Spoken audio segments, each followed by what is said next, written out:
సాధారణ ఎన్నికల షెడ్యూల్ విడుదలకు సమయం దగ్గర పడుతోంది. దీంతో గుంటూరులో రాజకీయాలు వేడెక్కుతున్నాయి. టీడీపీలో టికెట్లకు సంబంధించి సామాజిక సమీకరణాలు వేగంగా మారుతున్నాయి. గుంటూరు ఈస్ట్ వెస్ట్ అసెంబ్లీ స్థానాల్లో పోటీకి కొత్త పేర్లు తెరపైకొస్తున్నాయి.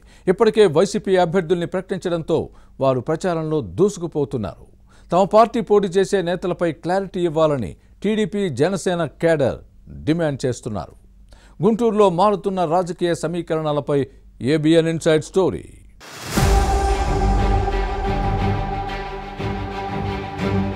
సాధారణ ఎన్నికలు సమయం దగ్గర పడుతున్న కొద్దీ టీడీపీ టికెట్ ఆశావహుల్లో ఆందోళన పెరుగుతోంది. గుంటూరు జిల్లాలో అభ్యర్థుల ప్రకటనపై ఉత్కంఠ నెలకొంది. ఇప్పటికే అధికార వైసీపీ నుంచి బరిలో దిగుతున్న నేతలు ప్రచార పర్వంలో దూసుకుపోతున్నారు. దీంతో టీడీపీ జనసేన కూటమి అభ్యర్థుల ప్రకటనపై ఒత్తిడి పెరుగుతోంది. గుంటూరు పార్లమెంటు వైసీపీ అభ్యర్థిగా పొన్నూరు ఎమ్మెల్యే కిలారి రోషయ్య బరిలో దిగనున్నారు. ఈ సిటీలోని పశ్చిమ నియోజకవర్గం నుంచి మంత్రి విడుదల రజని, తూర్పు నుంచి సిట్టింగ్ ఎమ్మెల్యే ముస్తఫా కుమార్తె నూరి ఫాతిమా పోటీ చేయనున్నారు. దీంతో టీడీపీ జనసేన అభ్యర్థులు ఎవరనే అంశం చర్చనీయాంశంగా మారింది.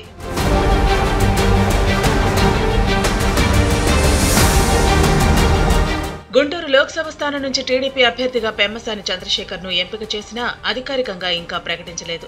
ఇక గుంటూరు ఈస్ట్ వెస్ట్ అసెంబ్లీ నియోజకవర్గాల నుంచి ఆశావహులు ఎక్కువగా ఉన్నారు. పొన్నూరు వైసీపీ ఎమ్మెల్యే కిలారి రోసయ్య లోక్సభకు పోటీ చేస్తున్నారు. దీంతో మంత్రి అంబటి రాంబాబు సోదరుడు మురళిని పొన్నూరు ఫ్యాన్ పార్టీ అభ్యర్థిగా ఎంపిక చేశారు. ఈ ఇద్దరు కాపు సామాజిక వర్గ నేతలు కావడంతో లోక్సభ స్థానం పరిధిలో కాపులకు సీట్లు ఇవ్వాలనే డిమాండ్ టీడీపీలో పెరుగుతోంది. ఈ పార్లమెంటు స్థానం పరిధిలో 2 లక్షలకు పైగా కాపు ఓటర్లు ఉండటమే ఇందుకు కారణం. దీంతో ఒక్క అసెంబ్లీ సీటునైనా కాపులకు కేటాయించాలనే వాదనలు ఉన్నాయి. లేకపోతే ఎన్నికల్లో ప్రభావం పడే అవకాశం ఉందని తెలుగు తమ్ముళ్లు టెన్షన్ పడుతున్నారు. దీంతో గుంటూరు పశ్చిమ సీటుకు అనూహ్యంగా టీడీపీ రాష్ట్ర కార్యదర్శి వడ్రాణం హరిబాబు నాయుడు పేరు తెరపైకి వచ్చింది. ఈ స్థానం ఇన్ఛార్జిగా ఉన్న కోవెలమూడి రవీంద్రకు సీటు ఖరారు చేయకపోవడంతో కాపు సామాజిక వర్గానికి చెందిన వడ్రాణం హరిబాబు పేరు తెరపైకి వచ్చింది.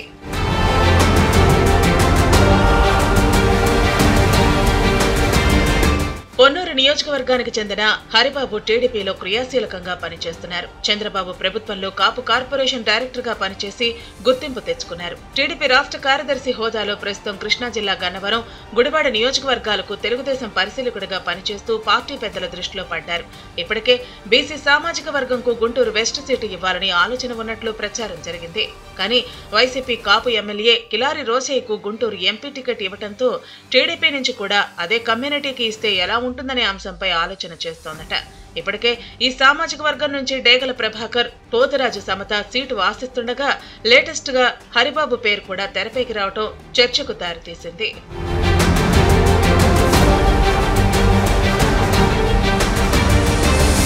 ఇక నసీర్ అహ్మద్ గుంటూరు తూర్పు నియోజకవర్గ టీడీపీ ఇన్ఛార్జిగా పనిచేస్తున్నారు. వచ్చే ఎన్నికల్లో తనకే సీటు వస్తుందని ఆశాభావంతో ఉన్నారు. కానీ పలువురు ముస్లిం నేతలు కూడా సీటు ఆశిస్తున్నారు. ఇదే సమయంలో ముస్లిం మైనార్టీలో దివంగత మాజీ ఎంపీ లాల్ జాన్ బాషా కుటుంబానికి సమీప బంధువు ఆరిఫ్ రేసులోకి వచ్చారు. హైదరాబాద్ లో వ్యాపారం చేసుకుంటున్న ఆరిఫ్ కు టీడీపీ నేత నారా లోకేష్ తో సన్నిహిత సంబంధాలు ఉన్నాయనే ప్రచారం జరుగుతోంది. ఆర్థికంగా బలమైన నేతని చెబుతున్నారు. పైగా ఆరిఫ్ సతీమణిది కాపు సామాజిక వర్గం కావడంతో కలిసి వచ్చే అవకాశం భావిస్తున్నారు. గుంటూరు తూర్పు నియోజకవర్గంలో ముస్లింలతో పాటు కాపు సామాజిక ఓటర్ల ప్రాబల్యం అధికం. దీంతో ఆరిఫ్ కు గెలుపు అవకాశాలు ఎక్కువగా ఉంటాయని భావిస్తున్నారు.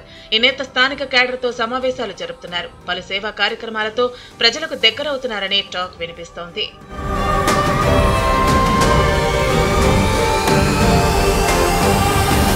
మరోవైపు ఇప్పటికే టీడీపీ పెద్దలు ఆరిఫ్ తో పలు దఫాలుగా చర్చలు జరిపినట్టు సమాచారం. గుంటూరులోని 2 నియోజకవర్గాలకు కాపు సామాజిక వర్గం నుంచి వడ్రాణం హరిబాబు, ముస్లింల నుంచి ఆరిఫ్ పేర్లు అనూహ్యంగా తెరపైకి రావడంతో దీనిపై క్లారిటీ ఇవ్వాలని కేడర్ డిమాండ్ చేస్తోంది.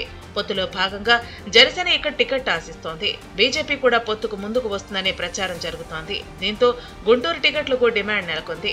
ఇప్పటికే గుంటూరు నగర పరిధిలోని నియోజకవర్గాలకు వైసీపీ అభ్యర్థులు ఖరారు కాగా టీడీపీ జనసేన కూడా తమ క్యాండిడేట్స్ ను త్వరగా ప్రకటించేస్తే ప్రజల్లోకి వెళ్లేందుకు కేడర్ సిద్ధంగా ఉంది.